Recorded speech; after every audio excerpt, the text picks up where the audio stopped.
필경사 버틀비.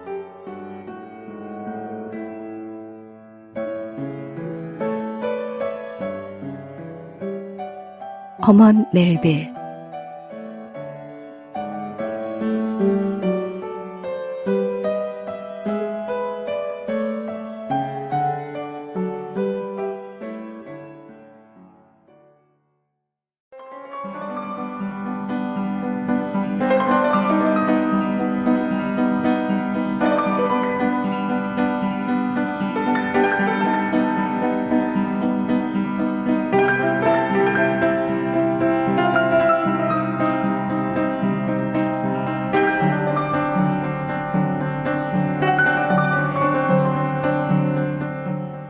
제4장.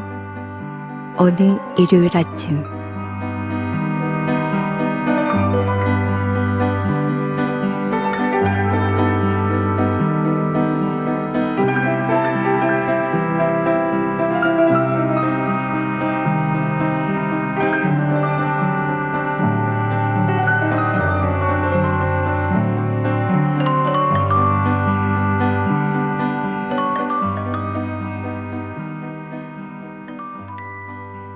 사실은 사실이니 깨끗이 인정하기로 하자.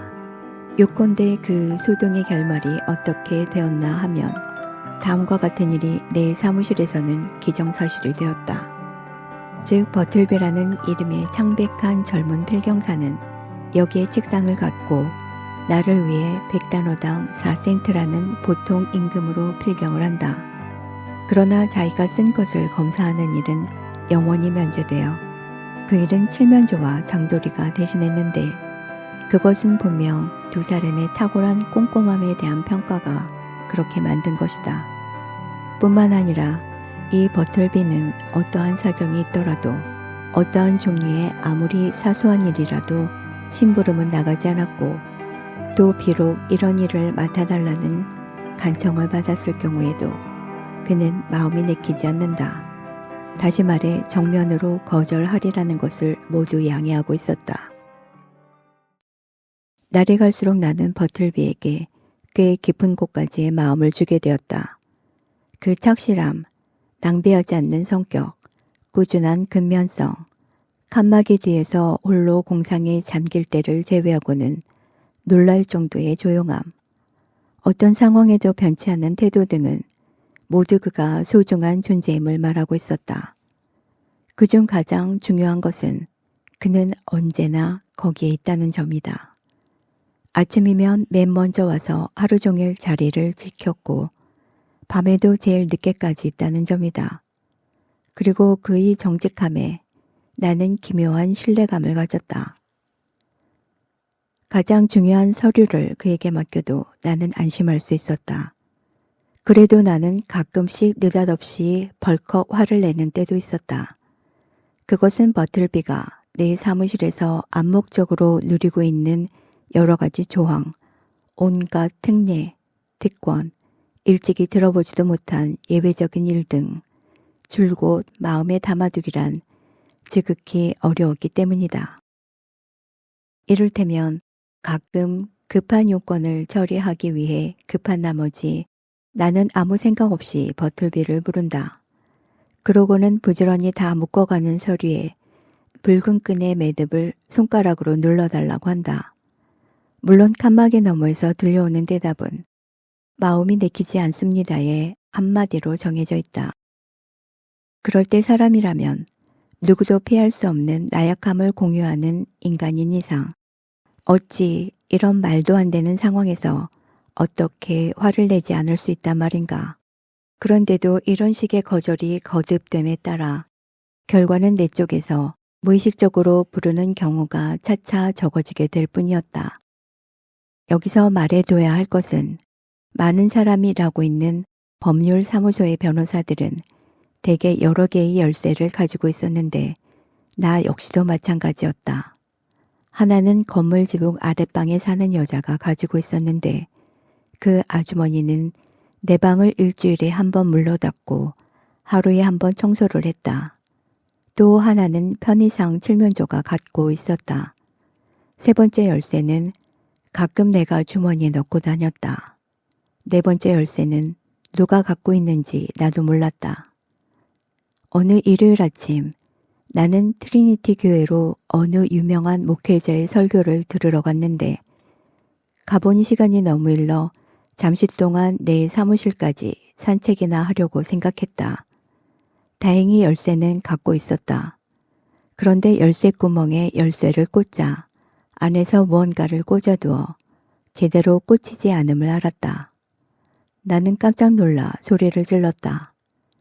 거기에 더욱 놀랍게도 안에서 열쇠에 돌아가는 소리가 나더니 바짝 마른 얼굴을 쑥 내밀고 빠끔히 열린 문을 잡고 나타난 것은 다름 아닌 버틀비였다. 그리고 죄송하지만 마침 중대한 일을 하고 있어서 지금 들어오시게 하는 것은 마음이 내키지 않습니다. 라고 말하고 다시 덧붙여 짤막하게 이 주변을 두세 바퀴 돌고 오시는 게 어떻겠습니까? 그때까지는 일이 끝날 테니까요. 라고 말하는 것이 아닌가.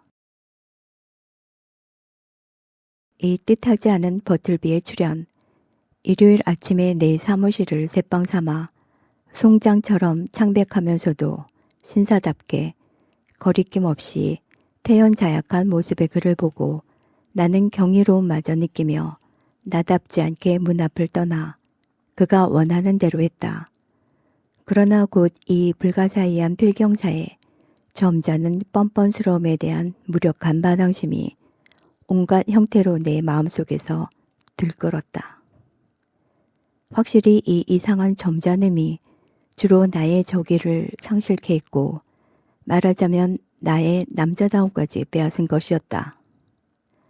왜냐하면 고용된 필경사가 주인에게 지시를 하고 심지어는 주인을 사무실에서 나가라고 명령하는 것을 순순히 용납했다 할 경우 적어도 그때 그자는 남자다움을 빼앗긴 거라고 나는 생각한다. 그뿐 아니라 대체 버틀비가 일요일 아침 셔츠바람으로 그 밖에는 벌거숭이나 다름없는 꼴로 내 사무실에서 무엇을 했는지 나는 불안해서 견딜 수가 없었다. 무슨 잘못된 짓이라도 하고 있는 것일까? 아니다. 그럴 리는 없다. 버틀비가 부도덕한 사람이라는 것은 조금도 생각할 수가 없다. 그런데 도대체 무엇을 하고 있었을까? 필경을 하고 있었을까? 아니, 그것도 아니다. 제 아무리 괴짜라 해도 버틀비는 유례없이 품행이 단정한 인물이다. 벌거숭이에 가까운 꼴로 책상 앞에 앉다니 결코 그럴 리가 없다. 뿐만 아니라 오늘은 일요일이다. 버틀비에게는 이날에 꼭 지켜야 할 예법을 속된 일 때문에 어길 것이라는 상상을 용납치 않는 그 무엇인가가 갖추어져 있다. 그런데도 내 마음은 편치 않았다. 호기심 때문에 결국 다시 문 앞으로 되돌아왔다. 이번에는 걸리는 것 없이 쉽게 열쇠를 꽂아 문을 열고 안으로 들어갔다. 버틀비는 보이지 않았다. 어떻게 되었나 하고 두리번거리다가 칸막이 뒤를 들여다보았다. 그러나 그가 가버린 것이 분명했다. 유심히 그 주변을 살펴보니 언제부터인지는 모르나 버틀비가 내 사무실에서 식사를 하고 옷을 갈아입고 잠까지 잤다는 것, 접시도 거울도 침대도 없이 그렇게 지냈으리라는 생각이 들었다. 한쪽 구석에 있는 다 망가져가는 헌 안락의자 쿠션에 빈약한 몸을 뉘었던 듯한 흔적이 있었다. 책상 밑에 둘둘 말린 담요 한 장을 나는 발견했다. 불도 없는 난로 받침쇠 밑에 구두약과 구두소리, 의자 위엔 비누와 헌 타올을 담은 돛대야가 똘똘 뭉친 신문지 속엔 몇 조각인가의 생강과자와 작은 치즈 토막이 있었다. 그렇다. 나는 속으로 말했다. 버틀비가 여기를 주거로 삼고 남몰래 독신 생활을 한 것이 분명하다. 그 순간 내 머릿속을 스친 생각은 얼마나 외롭고 비참하게 지냈을까.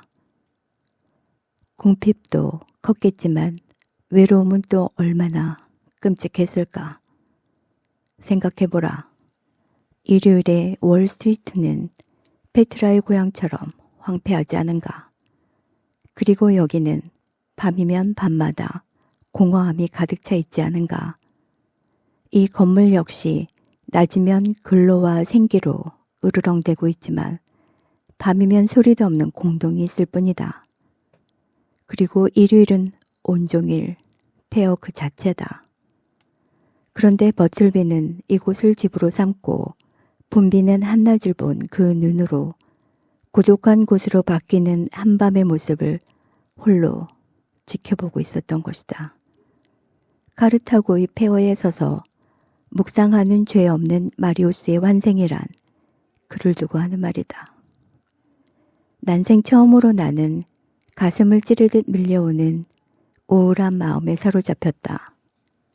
이제까지의 나는 어떤 감미로움이 깃든 슬픔밖에 경험한 적이 없었다. 다 같은 인간이라는 유대의식이 지금 한거할 수 없는 힘으로 나를 어두운 우수로 끌어들였다. 연대감에서 느끼는 그 우울함이라니. 나나 버틀비나 다 같은 아담의 후예이다. 나는 그날 브로드웨이의 미시시피 강 위를 헤엄치는 백조같이 화려하게 차려입은 군중의 찬란한 비단옷과 눈부신 얼굴들을 보고 온 길이었다. 그 사람들과 안색이 창백한 필경사를 비교해보고 나는 이렇게 중얼거렸다. 행복은 빛을 쫓기에 사람들은 세상에 밝다고 여기지만 불행은 홀로 숨어 있기에 사람들이 존재하지 않는다고 여기는 게 아닌가 하는 생각이 들었다. 이와 같은 애잔한 생각, 그건 틀림없이 병든 어리석은 머릿속에서 일어나는 망상의 바다이기도 했다. 그러나 이윽고 나는 버틀비의 기벽에 대해 나아가서는 더 이상한 다른 생각들이 이어졌다. 기괴한 발견이 여전히 계속되리라는 예감이 나를 떠나지 않았던 것이다. 그 필경사의 여윈 몸뚱이가 무관심한 군중들 속에서 수위에 쌓여 떨며 누워있는 것을 나는 보았던 것이다. 갑자기 나는 닫혀진 버틀비의 책상 서랍에 눈길이 쏠렸다. 열쇠 구멍에는 열쇠가 꽂힌 채로 있었다. 나쁜 의도는 없었다. 매정한 호기심의 만족만을 찾는 것이 아니다 하고 나는 생각했다. 그리고 책상도 내 것이고 그 속의 것도 내 것이니 과감하게 안을 살펴보기로 하자. 모든 것이 정돈되어 있었고 필경용지는 깨끗이 쌓여 있었다. 서랍이 깊어 나는 서류철을 옆으로 밀고 안을 더듬었다. 손에 잡히는 것이 있어 그것을 끌어냈다. 그것은 큼직한 낡은 사라사 손수건인데 묵직하게 무엇인가가 싸매어져 있었다. 풀어보니 그것은 저금통이었다. 순간 나는 그에 대해 관심을 가졌던, 갖가지 이해할 수 없었던 장면들이 생각났다. 생각하니 그는 남에게 대답할 때 외에는 말을 하지 않았다. 일할 때도, 상당한 여가가 있는데도 나는 그가 글을 읽는 것을 본 적이 없다. 신문도 읽지 않는 것이다. 그는 곧잘 칸막이 뒤에 침침한 창가에 서서 오랫동안 죽음 같은 벽돌벽을 바라볼 뿐이었다. 단 한 번도 그는 큰 식당이나 밥집 같은 데 간 일이 없었던 게 확실하다. 또 그 창백한 낯빛이 뚜렷이 말하듯이 그는 칠면조처럼 맥주를 마시는 일도 절대로 없고 뿐만 아니라 남들처럼 홍차나 커피조차도 마시지 않는다. 내가 아는 바로는 어디 특정한 장소에 가는 일도 없다. 산책을 하러 나간 일도 없다. 그러나 지금의 경우가 그렇다면 이건 예외이다. 자기가 어떤 사람인지, 어디서 왔는지, 그리고 이 세상에 친척이 하나라도 있는지 없는지 그는 결코 그런 말들을 하지 않는다. 야위고 안색은 나쁘지만 단 한 번도 건강이 나쁘다고 말한 적도 없다. 그리고 특히 내가 생각나는 것은 그의 송장 같은 아니, 이건 정말 괴상한 형용이지만 그 송장 같은 거만함이라고나 할까? 아니면 근엄한 자제력이라고나 할까?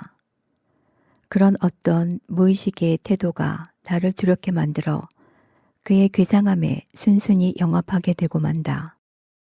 그럴 때 그가 오래전부터 꼼짝 않고 있는 것으로 미루어 칸막이 뒤에서 언제나처럼 죽음의 벽 앞에서 공상에 빠져 있다는 것을 알면 나는 조그만 일이라도 그에게 부탁하기를 삼가게 되는 것이다. 이 모든 것들을 생각하고 있는데 그가 내 사무실을 자기의 거처로 계속 사용해 왔다는 새로운 사실이 더해지면서 그의 병적인 우울함이 생각났고 문득 이 모든 것 때문에라도 앞으로 더 신중하게 행동해야겠다는 생각이 들었다. 맨 처음 떠오른 감정은 순수한 우수와 충심에서 우러난 연민이었는데 버틀비의 쓸쓸한 모습은 점점 확대되어 마침내 그 우수는 공포로 변하고 연민은 혐오감으로 변했다. 어떤 일정한 점까지는 비참을 의식하고 또 목격하게 되면 우리는 거짓없는 연민의 정을 느끼지만 어떤 특별한 경우 그 한계점을 넘으면 그렇지 않게 된다. 이것은 분명하면서도 무서운 진실이다. 이와 같은 심리가 예외 없이 인간의 마음속에 존재하는 이기심에 기인한다고 주장하는 것은 잘못이다. 차라리 그것은 극단적이고 근원적인 질환이 과도하게 진행되면 치유될 수 없다는 절망감에서 발생하는 것이다. 감수성이 강한 사람에게는 연민이 고통이 될 수가 있다. 그리고 이와 같은 연민이 실질적인 도움이 되지 못한다는 사실을 깨닫게 될 때 상식은 영혼에게 연민을 버리라고 명하는 것이다. 그날 아침에 내가 본 것은 그 필경사가 치료 불가능한 타고난 질환을 앓고 있다는 사실을 나에게 납득시키고 말았다. 육체적 질환이라면 도움이라도 줄 수 있다. 그러나 그를 괴롭히는 것은 그의 육체가 아니다. 고민하는 것은 그의 영혼이므로 영혼의 영역에서는 내가 어쩔 수 없는 것이다. 그날 아침 나는 결국 트리니티 교회로 갈 계획을 이루지 못했다. 왜 그런지 그런 것을 본 나는 그때 기분으로선 교회에 가고 싶지 않았던 것이다. 나는 버틀비를 어떻게 다루면 좋을까 생각하며 집으로 돌아왔다. 나는 다음과 같이 결심했다. 내일 아침 그의 경력, 그 밖의 것에 대해 두서너 가지를 부드럽게 물어보기로 하자. 그리고 그가 서슴지 않고 질문에 대답하기를 거부한다면 사실 10중 8구 그는 마음이 내키지 않을 테지만 그때는 그에게 줄 보수에 $20 지폐 한 장을 더 얹어주고 더 이상 일할 필요가 없다는 것을 알려주자. 그리고 만약 그 외의 방법으로 내가 그를 도와줄 수 있다면 나는 기꺼이 그렇게 할 것이고 특히 그가 고향으로 가고 싶어 한다면 어디든 그 여비를 치러주자. 그리고 또 고향으로 돌아간 뒤에라도 언제든지 도움을 청할 일이 생겼을 경우 편지를 보내면 반드시 답을 해주겠다고 말하자. 이튿날 아침이 되었다.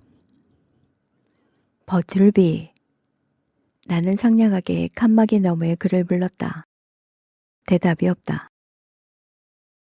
버틀비. 나는 더욱 상냥하게 말했다. 이리 오게. 자네가 마음 내켜 하지 않는 것을 부탁하려는 것이 아닐세. 다만 자네와 얘기를 하고 싶을 뿐이야. 이 소리에 그는 소리도 없이 나타났다. 자넨 어디 태생인가? 버틀비, 말 좀 해보게. 마음이 내키지 않습니다. 자네 신상에 대해 뭐든 좋으니 말 좀 해주지 않겠나? 마음이 내키지 않습니다. 하지만 나하고 얘기하는 걸 거절할 이유가 어디 있나? 나는 자네에게 호의를 갖고 있단 말일세. 내가 말하고 있는 동안 그는 나를 보지 않았다. 그의 시선은 내가 앉아있는 바로 뒤에 내 머리 높이보다 약 6인치가량 위에 있는 키케로의 흉상에 못 박혀 있었다. 어디 뭐라고 대답 좀 해보지 않겠나, 보틀비. 꽤 오랫동안 대답을 기다렸다가 나는 말했다. 그의 표정은 전혀 움직이지 않았으나 다만 그 핏기 없는 얇은 입가에 아주 조그맣게 겨우 알 듯 말 듯한 떨림이 있었다. 지금 대답해드리고 싶은 마음이 내키지 않습니다. 이렇게 말하고 그는 결국 은신처로 들어가 버렸다.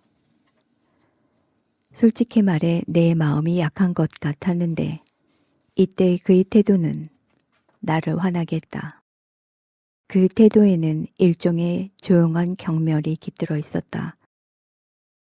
나에게서 받은 취급이 부정할 여지 없이 호의에 넘친 관대한 것이었음에 비해 그의 비뚤어진 태도는 배은망덕한 것처럼 여겨졌던 것이다. 나는 또 어떻게 하면 좋을까 하는 생각에 잠겼다. 그의 태도를 보다 못해 그날 사무실에 들어갔을 때는 해고시킬 작정이었던 내가 이때는 무언가 이상하고 미신적인 걱정으로 이 결심을 실행에 옮기지 못했다. 세상 어디에도 의지할 곳 없는 자에게 단 한마디라도 무정한 말을 한다면 그야말로 나는 천하의 나쁜 놈이 될 것 같았다. 결국 나는 내 쪽에서 의자를 칸막이 뒤로 끌고 가 앉아 다정하게 말했다. 버틀비, 그럼 이제 신상 얘기는 안 해줘도 좋네. 하지만 이건 친구로서 내가 부탁하는데 적어도 이 사무실의 방침만은 따라주지 않겠나. 말하자면 내일이나 모레부터 서류 대조를 돕겠다고 말 좀 해주게. 요컨대 하루나 이틀 후부터는 좀 더 통하는 인간이 되겠다고 약속해달란 말일세. 버틀비, 제발 그렇게 해주게. 지금 전 좀 더 통하는 인간이 된다는 것에 마음이 내키지 않습니다. 조용히 죽음의 늪처럼 쓸쓸하게 이렇게 그는 대답했다. 이때 접이식 문이 열리고 장도리가 다가왔다. 여느 날보다 더 심한 소화불량으로 간밤에는 잠도 못 자고 괴로워한 모양이다. 장도리는 버틀비가 지금 한 말을 들었던 것이다. 마음이 내키지 않는다고? 그는 이를 갈았다. 소장님, 제가 소장님이라면 이 친구를 마음 내키게 해주겠어요. 이렇게 말을 걸었다. 그럼요. 어리석은 고집쟁이 녀석을 마음 내키도록 제가 상대를 하죠. 소장님, 이 친구는 도대체 오늘 뭐가 마음이 내키지 않는다는 겁니까? 버틀비는 꼼짝도 하지 않았다. 장도리, 나는 말했다. 우선 나는 자네가 여기 있는 게 내 마음에 안 내키네. 나는 이 마음이 내키지 않는다는 말을 적절하지 않을 경우에도 나도 모르게 써버리는 버릇이 생겼다. 버틀비와의 접촉의 영향이 이처럼 심각하게 내 정신에까지 미쳤구나 싶자 섬뜩한 생각이 들었다. 앞으로도 더 큰 잘못이 생기지 않는다고 어떻게 장담하겠는가. 이때 과감한 처리를 하리라고 결단을 내린 것도 이 걱정이 꼬리를 잇고 있었기 때문이기도 하다. 장도리가 기분이 상해 얼굴을 찡그리고 나가자 엇갈려 칠면조가 점잖게 다가왔다. 외람된 말씀이지만 소장님, 그는 말을 시작했다. 어제 저도 버틀비에 대해 생각을 좀 해보았습니다만 만약 이 사람이 매일 한 잔의 고급 맥주를 쭉 들이켜는 것에 마음이 내킨다면 아주 마음이 편해져서 서류 대조에도 협력을 해줄 거다 하는 생각이 들더군요. 자네한테도 그 말이 전염되었군. 나는 다소 흥분되어 말했다. 죄송하지만 무슨 말씀이신지요, 소장님. 칠면조가 겸손한 태도로 칸막이 너머 좁은 곳으로 밀고 들어와 나는 그 때문에 버틀비를 떠미는 꼴이 되었다. 뭡니까, 소장님? 그 말이란? 저는 여기 혼자 있는 게 마음이 내킵니다. 자기 자리에 우르르 들어온 것이 기분 나빴는지 버틀비가 말했다. 이 말 말일세, 칠면조. 나는 말했다. 이 말 말이야. 마음이 내킨다는 그 말씀이십니까? 묘한 말이지요. 그런데 소장님, 제가 말씀드리는 건 만일 이 사람의 마음이 맥주에 대한 마음이 내킨다면 칠면조. 나는 가로막고 말했다. 미안하지만 저리 가주게. 네, 알겠습니다, 소장님. 마음이 내키지 않으신다면 물러가야지요. 이렇게 하여 칠면조가 물러가고 접이식문이 열렸을 때 장돌이가 자기 자리에서 어떤 서류를 들고 나를 보고는 푸른 종이에 베낄지 흰 종이에 베낄지에 대해 어느 쪽이 마음이 내키느냐고 물었다. 그 마음이 내킨다는 그 말을 그는 전혀 장난기 없는 투로 말했다. 그는 무심결에 입에서 굴러나온 것이 분명했다. 좋다. 이 미치광이를 어떻게든 내쫓아야겠어. 하고 나는 속으로 말했다. 이자 때문에 나와 필경사들의 머리까지는 아니더라도 적어도 말투를 이렇게 변하게 만들어 버렸어. 그러나 나는 지금 당장은 해고를 말하지 않는 것이 현명하다고 생각했다.